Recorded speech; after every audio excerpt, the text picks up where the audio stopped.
Hello everyone! For today's video, mamimitas ako ng mustasa. So, dito lang yan sa rooftop namin, guys. Masarap sa feeling na may mga pananim ka. Pag wala kang ulam, mamimitas ka lang dyan. So, kung wala kang makain, ayan, mamimitas ka lang sa mga pananim mo. Gagawa ko ng kilawin na mustasa. Masarap yun eh. Wala akong kamatis.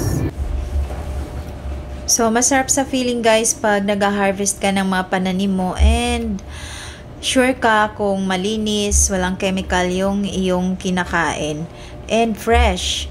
So, fresh na fresh yung vitamins niyan, full pack. So, sure ka na walang chemical na in-spray and kung meron mang available sa market na organic guys, mataas din yung price. So, nakakatipid ka dahil pinipitas mo lang sa bakuran mo ang iyong mga kinakain. Ang mahal ng kamatis, kung lagyan ko to ng kamatis. Problema ko talaga ngayon yung kamatis guys. Di ako makapaniwal. Sobrang taas ng presyo. 170 to 200 per kilo. So, my goodness. Ano bang nangyayari? So, sobrang taas na ng bilihin. O, ako lang ba ang nakakaramdam? Ako lang ba nakakaramdam? Ako lang ba nagre-reklamo na sobrang taas ng ating bilihin ngayon?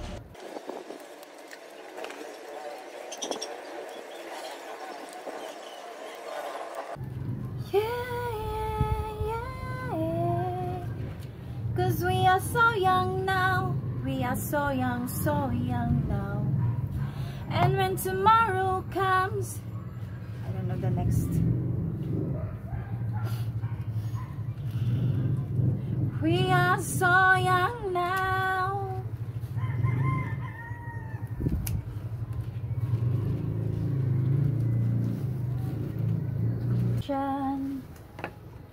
My imagination stole me away.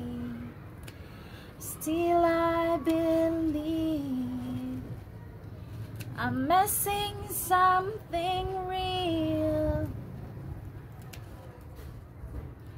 I need someone who really sees me. Don't wanna wake up alone anymore. I still believe in you walk through my door. And all I need is to know it's for sure. Then I'll give all the love in the world.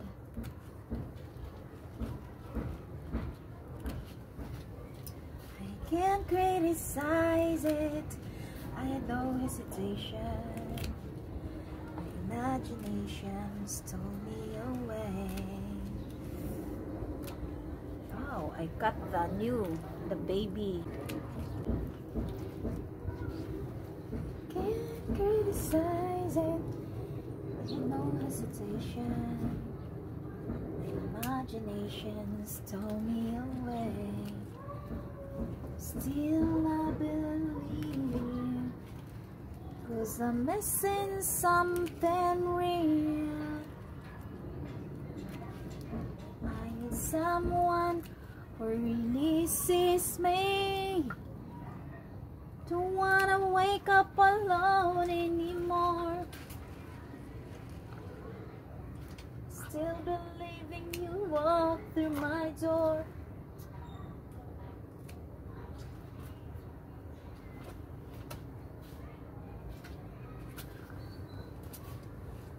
It's for you and I know it's for sure. Then I'll give all the love in the world.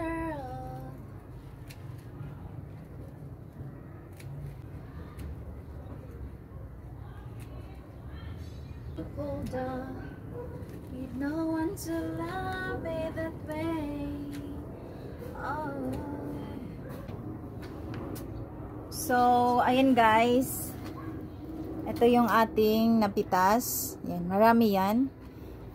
So, ouch, ouch, oh, oh, oh. Nalaglag na. Nalaglag. So, ganyan lang guys ang pagpitas ko ng mustasa. pechay. Kasi mga 2 to 3 days, madami na naman yan siya. Kaysa yung binubunot, wala ka nang mapipita sa susunod na araw. So, ganyan lang, ganyan lang. Yan pa doon. Yan, gagawa ko ngayon ng kilawin na mustasa. Ensalada din ba yun? Ano? Kilawin na mustasa, guys.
So, yung lasa nito guys ay kalasa ng wasabi.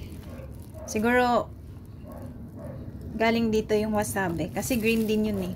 Hindi ko alam kung ano yung ingredients ng wasabi, pero kung titikman mo to, same sila ng lasa. Should I preserve this? Lagay sa ref. Isang tiga pa.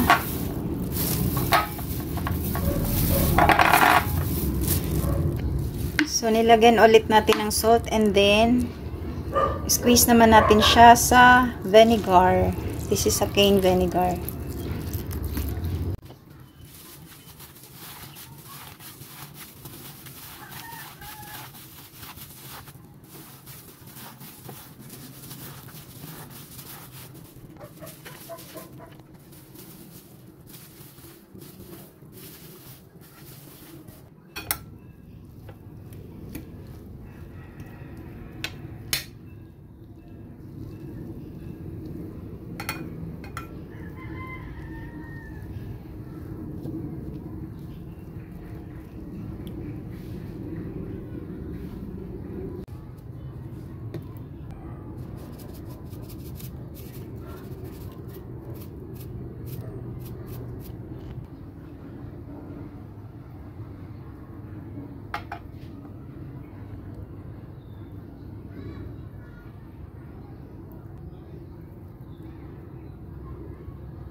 So nagpalit ko din taon kog kamatis guys, maski nagreklamo ko sa presyo no. Wa gid ko'y mahimo kay lami bitaw ning may kamatis ang kilawin. Pugos na lang gid kog palit.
Char-char lang yung bacon guys ha. Kahit wala yung bacon, masarap na yung kilawin na mustasa.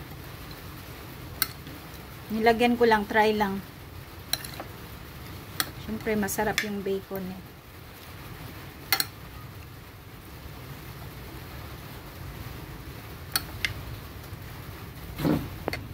So kahit walang bacon, ulam na yung mustasang kilawin na mustasa. Char-char lang yung bacon, kaartehan lang. Char-char na bacon. So kung gusto nyong may kaartehan yan, lagyan nyo ng kahit ano.